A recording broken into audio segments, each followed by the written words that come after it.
Sabi ko, pamasahe ka na lang, oh. Tulog ka na lang. Ganda pamasahe. So, sir, lunggo na yun. Oh. Lunggo.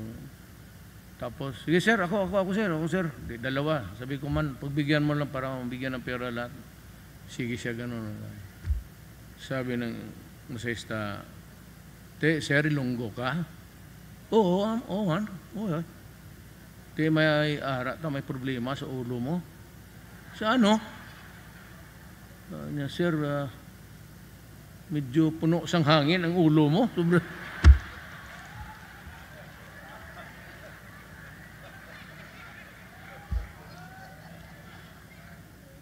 Totoo yan, ha? Sabihin po sa kanya, Mr. President, mahusay magsalita yan si Piñol. Kita mo, commentator yan sa boxing. Mahusay magsalita yan. Valedictorian rin yan. Totoo sa high school. Mr. President, I have a scheme, a plan, and I think this would work with your backing. Kote, ano na? Ara nga backing, sure man. Mr. President, itong gawin ko. Banat na siya. Si Sunny Dominguez, kasi naging agriculture secretary yan panahon ni Aquino. So, sige, kalabit sa akin si Sunny Dominguez. Siya yung agriculture secretary noon. It's not possible. Mani, sabi ni, hindi daw possible. Ganito yan eh. Basta, we might end up in net exporter ng rice. Wow! Palakpak ng mga... Pagdating ng end of the year, nag-umpisa na ang rice crisis. Wala na ang bigas. So, nag-import na naman tayo. Money is, you have to be optimistic. If you are a leader, you have to be optimistic. Kung pessimistic ka, you adopt a defeatist trait, di wala na. Pero nangabantay lang mo, kakahangin sang kidapawan nga, mga ilunggo dito. Maraming ilunggo sa Davao. Actually, sa lahat ng Ilonggo, Mindanao, landslide ako. Landslide ako doon. Wala, hindi sila sumunod dito kay, totoo.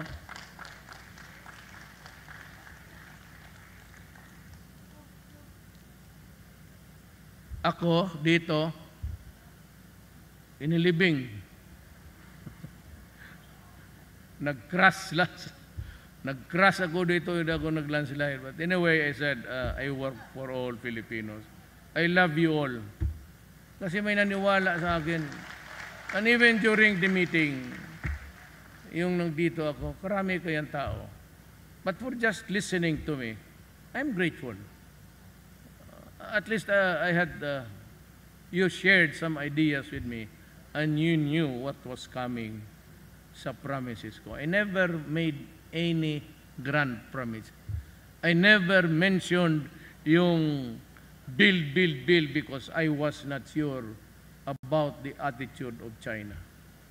It was only when yung in-order ko na 23 rifles, M16s sa Amerika, in-stop nila during a congressional hearing because sabi nila na sobra-sobra daw ang baril natin. Hindi na lang ako that started my disappointment with the Americans. Na yung, at the time when I needed it most, I went to Russia and China and they gave me libre, binigay na sa akin. And I'd like to address the Filipino people that to this day, ni isang toothpick wala silang hiningi sa atin. Buti malaman ninyo. Rafi Alunan is one of the strategists ni talagang ito, national security expert. But I don't know. Wala kayong talo kung ikumparar mo Alejandro o Jokno Hilbay kalintal. They won't even come to a flick of a finger sa Wala, hindi nga they cannot compare with Alunan. Sayang kung pawalaan natin. Get them to the Senate. And sabihin ko sa inyo, we will be having one of the most talented gray matter between the ears diyan sa Senate. Rafi Alunan, inyo talaga to. Sani Angara, well, hindi ko na kailangan sabihin. Sani Angara is not here, but he's a tax expert. He takes care of money. And about the only thing that I like about Angara is he can afford really to criticize me. And he criticizes me, and I welcome it. I never talk it against him. Wala akong inano kay... Believe ako. Yan basta tama lang, huwag lang yung binastos. Angara is an asset. Huwag ninyong pakawalan. Kagaya ng tatay. Congressman Pia Cayetano, well, wala dito, pero siya yung nagbigay sa iyo ng 100 days extra sa maternity leave ninyo mga babae, pati may sweldo pa. Yung dalawang Cayetano na yan, seasoned legislators yan. And maybe one of them should be president someday. And of one the others.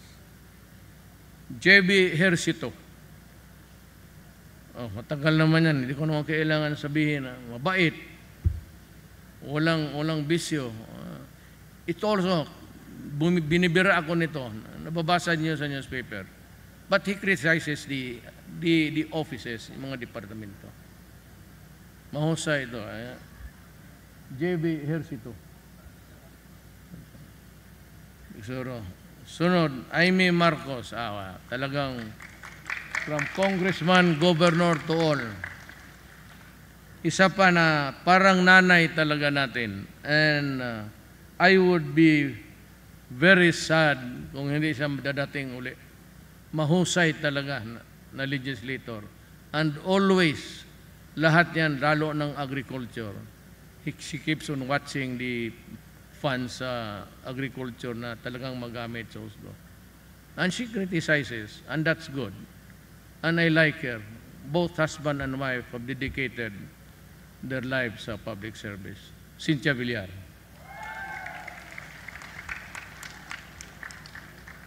Tapos,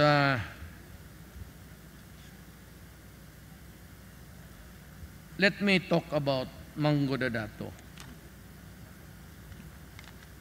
Bakit tingin ko mas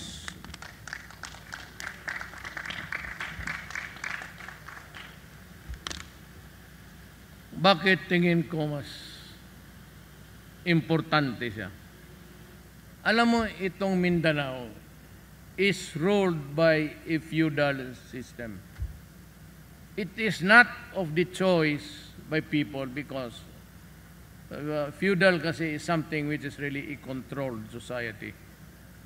Pero itong sa Mindanao, for as long as they are Moro and Muslims, it is really a feudal thing because that is the command of the Quran. May hierarchy talaga yan. And it's commanded by the Quran. So they have, yun ang reliyon nila. Yun ang konstitusyon nila. Dapat yung konstitusyon natin must not run afoul with the Quran. Otherwise, we will have a big headache there.